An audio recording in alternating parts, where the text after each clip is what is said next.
Hello बच्चों, एक बार फिर से आप सभी का बाडी बिल्डिंग प्रथा यूट्यूब चैनल में स्वागत है।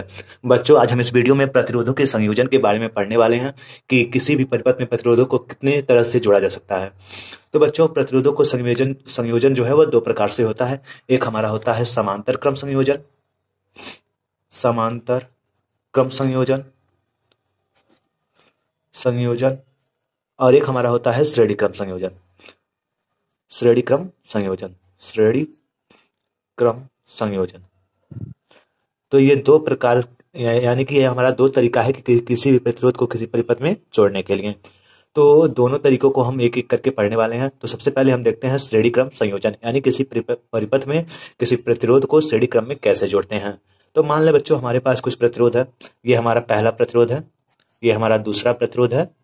इसी तरह से हमारे पास 3-4 प्रतिरोध है। ठीक है, ये 3-4 प्रतिरोध हैं।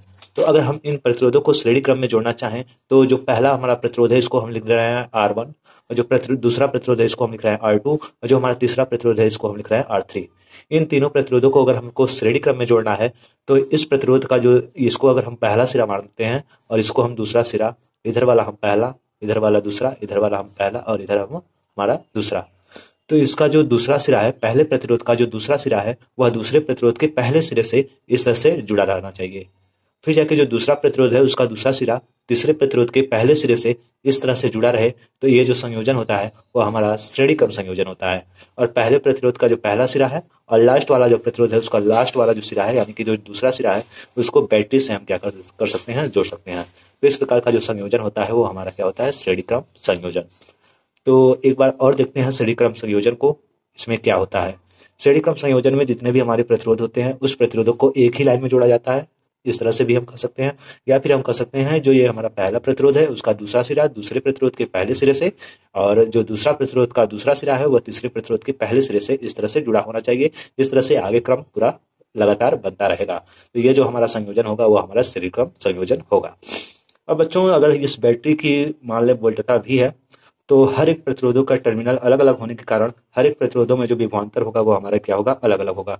अगर ये पूरे बैटरी का विभवांतर भी है तो पहले वाले प्रतिरोध के जो सिरे हैं 1 और 2, इसके बीच का जो विभवांतर अगर हम V1 कंसीडर करें, और हमारा जो दूसरा रेजिस्टेंस है इसके जो सिरे हैं, यहाँ से देखें 2, इसका ये 1 और यहाँ पे 2, इसका जो इन दोनों सिरों के बीच का जो विभवांतर है इसको अगर V2 कंसीडर करें, और इसके बीच का जो विभवांतर है V3 कंसीडर करते हैं, इन दोनों इस वाले प्रतिरोध का V3, इस वाले प्रतिरोध यानी V2 R2 का जो प्रतिरोध है उसके बीच का जो विभवांतर है V2, और R1 का जो प्रतिरोध है उसके बीच का जो विभवांतर है वो हमारा कितना है, V1।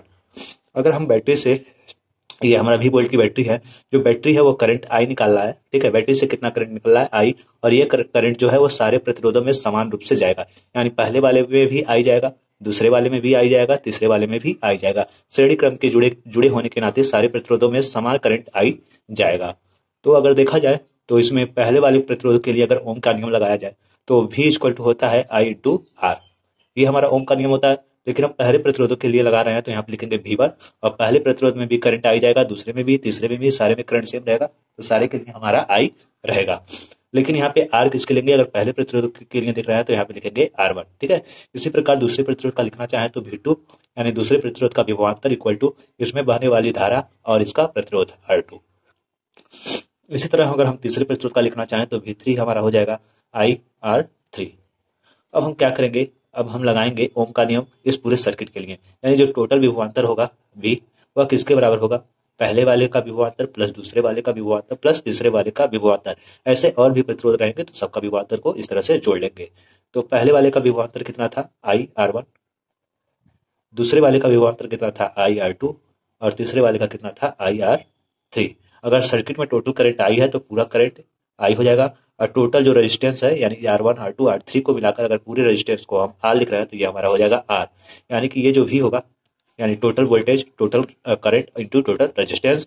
और ये पहले वाले के लिए जो वोल्टेज है उसके में ओम का नियम, दूसरे वाले के लिए भी ओम का नियम, और तीसरे वाले के लिए भी ओम का नियम यहाँ पे लगाया गया है।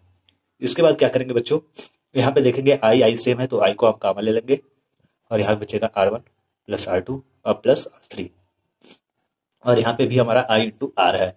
यहाँ से ये I इस I को कैंसिल करेगा तो जो नेट रेजिस्टेंस होगा इस पूरे सर्किट का वो हमारा होगा R1 प्लस R2 और प्लस R3। ये हमारे इस सर्किट का तुल्य प्रतिरोध होगा, यानी टोटल रेजिस्टेंस होगा R, पहले वाला रेजिस्टेंस प्लस दूसरा वाला प्लस तीसरा वाला। ऐसे बच्चों अगर हम यहाँ पे बहुत सारे रेजिस्टेंस को जोड़ना है तो जितने भी हमारा रेजिस्टेंस आएगा सब यहाँ पे ऐड होते चले जाएंगे। ठीक है, तो ये हमारा किसी भी प्रतिरोधों को श्रेणी क्रम में जोड़ने पर उसका कितना नेट प्रतिरोध आता है, तो इस तरह से हम सीधे सारे प्रतिरोधों को जोड़कर निकाल सकते हैं। तो अगर अगला वाला अगर देखा जाए समांतर क्रम में, तो इसके लिए हम अगले वाले वीडियो में आपको बढ़िया से बता देंगे। तब तक के लिए